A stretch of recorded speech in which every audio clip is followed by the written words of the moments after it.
great honor to address you all at this World Press Freedom Day breakfast meeting. I'm pleased on how the media fraternity in Zimbabwe is working hard to meet the international standards as we are gathering here to commemorate the 2019 World Press Freedom Day. This year we have an important theme which is focusing on illuminating current challenges faced by media in elections, along with media's potential in supporting media reform, media freedom, the rule of law and democracy in Zimbabwe. Every year, 3rd of May is a date on which we celebrate the fundamental principles of press freedom, to evaluate press freedom around the world and to defend the media from attacks during other things. The World Press Freedom Day was proclaimed by the United Nations General Assembly in 1993 following a recommendation adopted at the 26th session of the UNESCO's General Conference in 1991. This was a response to a call by African journalists who in 1991 produced the landmark Windhoek Declaration on Media Pluralism and Independence. The 3rd of May acts as a reminder to governments of the need to respect their commitment to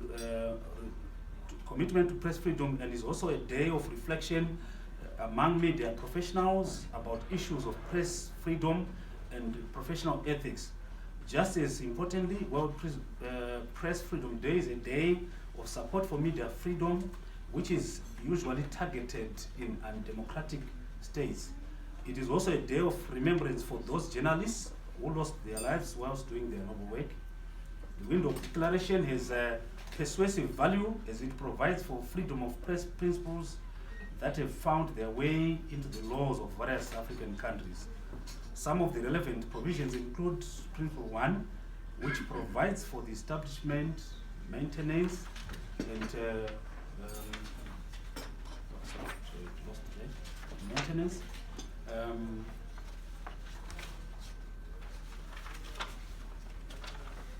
of fostering of independent pluralism and press freedom.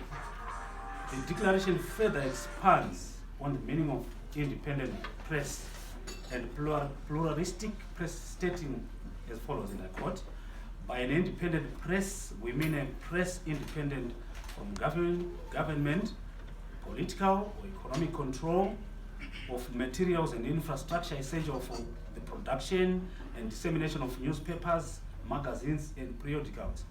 By a pluralistic press, we mean the end of monopolies of any kind and the existence of greatest possible number of newspapers, magazines, and periodicals reflecting the widest possible range of opinion within the community."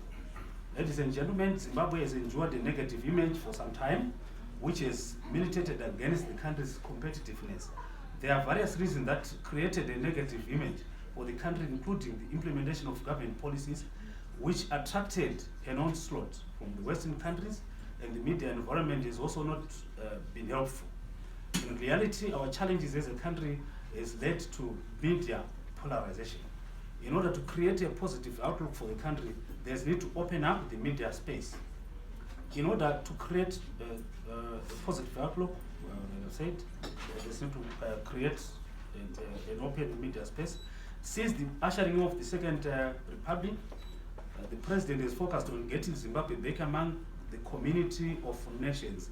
He has repeatedly demonstrated to the world that Zimbabwe has nothing to hide, and encouraged the Minister of Media, Information and Broadcasting Services and other media houses to embrace best practices in pursuit of openness and good governance to deepen democracy. As we speak, the government is on media law and policy reform trajectory.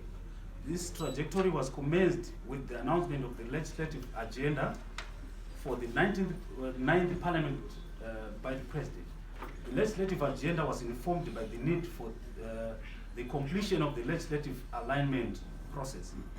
This constitutional legislative alignment process is part of a myriad of mechanisms required to facilitate the full implementation of the Constitution.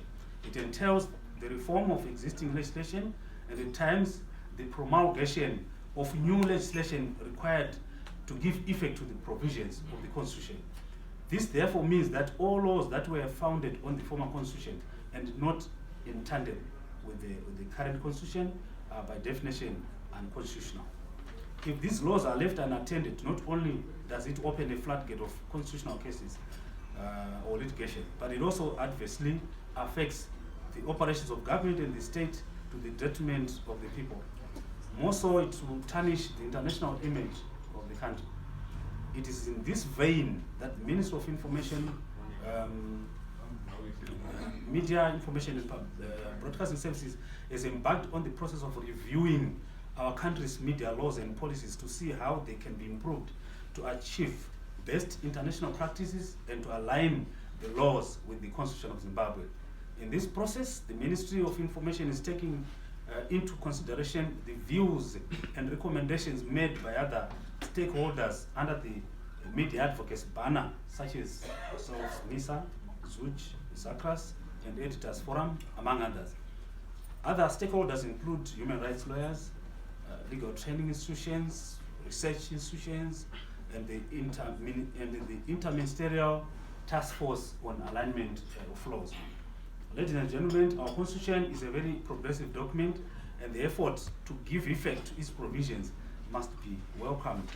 In particular, Section 61 of the Constitution provides for freedom of expression and freedom of media, which was not guaranteed in the previous Constitution. This right is critical for press freedom and integrity of the media industry in Zimbabwe. An important institution created by the Constitution to ensure the implementation of this right is the Zimbabwe Media Commission.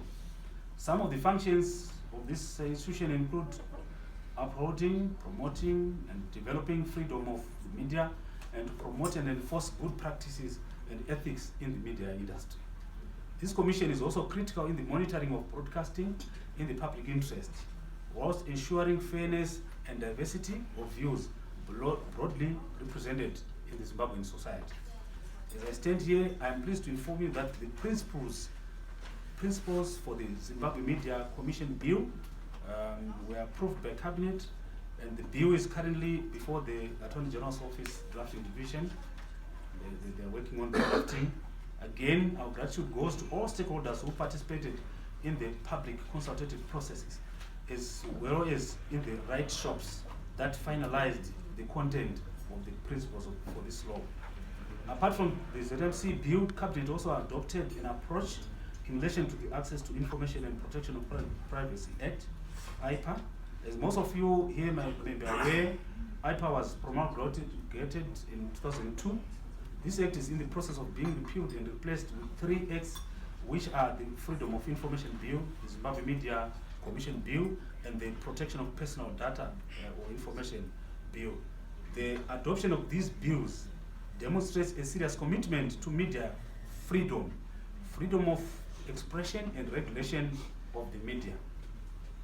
It is government's considered view that these bills are adequate in ensuring a credible and professional regulatory framework of the media industry. My ministry is fully aware of the debates between advocates for self-regulation and state regulation in the media industry. It is our respective opinion that we shall continue to work with critical stakeholders in the media industry for the betterment of this industry and the enhancement of media freedom in line with the 2013 Constitution. Thank the organizers of this function for giving me this honor for addressing you. I would want to thank you for the support and insight we are receiving from you during this critical moment of developing the media laws that we all want for the best of our country. I applaud this gathering for respecting international events such as World Press Freedom Day. As government, we are looking forward to continuing working with you. I thank you.